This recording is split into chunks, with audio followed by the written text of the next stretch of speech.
I was interviewed for the teaching job, and she said, oh, by the way, we'd like you to coach something. And I said, well, I can coach cross country, or I could coach, there's two openings, volleyball and cross country. And I said, well, I have more experience with cross country, but I would coach volleyball. I have a good friend that plays at the University of Washington on their men's team, so I've seen the game.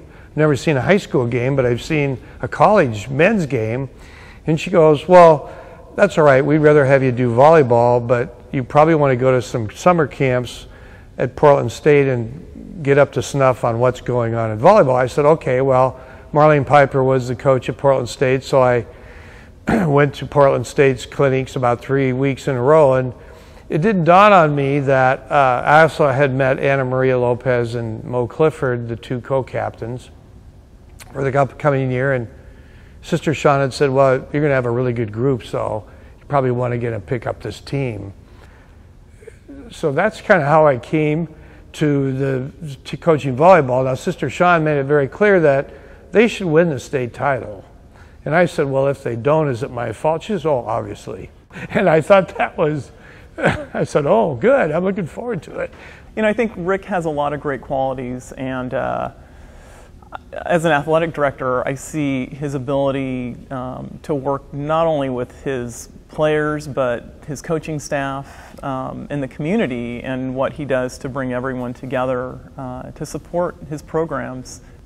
One of the key things that I learned from coaching track back at my old high school, I had some very good mentors, I had some very good coaches in high school, was that you want to surround yourself with a very good staff. And so in putting together my staff, that became my first priority. I can't do it all. It's a trait with Rick. He does not take credit for everything he does. He is so good at giving other people credit for his success. And when you first see him, you kind of go, that's just a line maybe.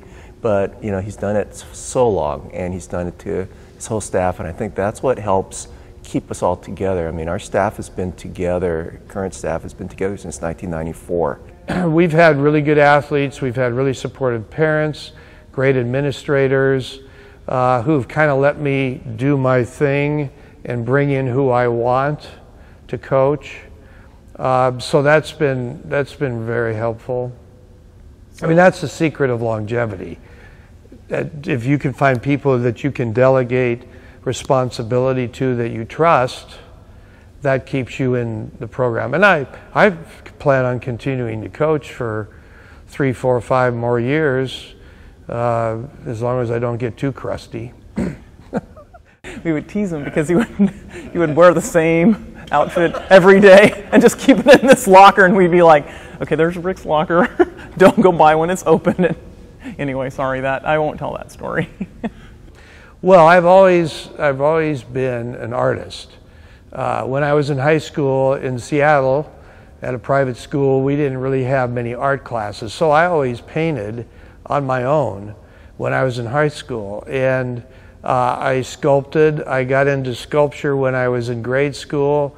I won a contest, and the first sculpture I did when I was in 2nd grade was a lion, and that won a blue ribbon at the school art show. Well, when you have a little success, you want to kind of capitalize on it. So I majored in sculpture in college, and I've always been in the arts some way.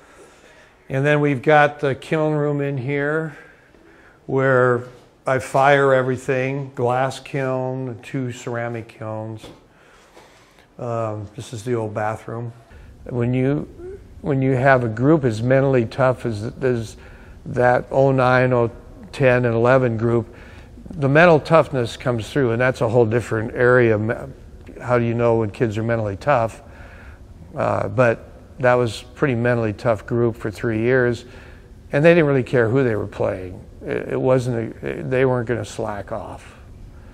And we played enough good teams every week that were ranked in the top 10 that there was no cause to, and we had depth. So when you have depth and somebody's off, you could, so the depth was a huge part. So we have our walls of banners first or second place over the years. And I kind of like the idea of giving a little credit to getting to the finals. We don't always win, but we are competitive, and sometimes it's just a matter of a few points between a win and a loss. So I'm really excited about this gym. This is where we play our home matches.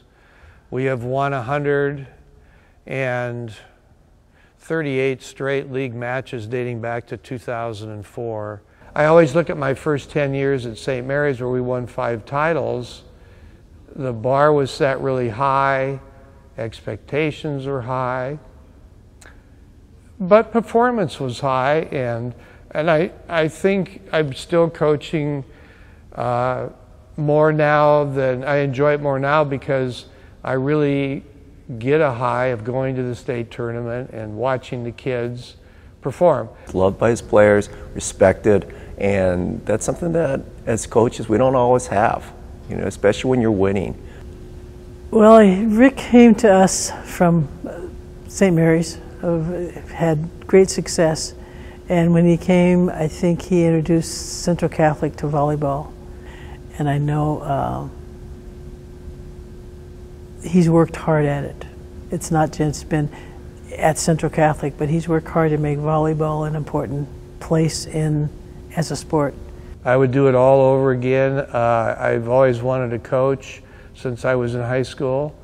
I had very good mentors, and I looked at what they were doing with me, and I still, one of our wrestling coaches we had at the old high school is retiring after 50 years at Blanchette in Seattle, and I've kept in touch with him ever since I student taught with him and took a PE class with him. So, you know, those people, including my dad, who was my first coach, and the coaches I had at high school, pretty much set the tone. And I wouldn't want to do anything else.